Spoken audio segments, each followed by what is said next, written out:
நிறைந்ததுண்டோ அங்கே தெளிந்த நினைவும்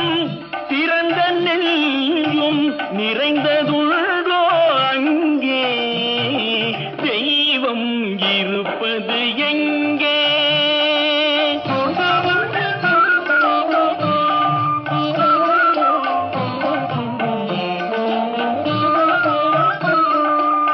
பொன்னும் பொருளும் நிறைந்தவர் நெஞ்சம் பொய்யில்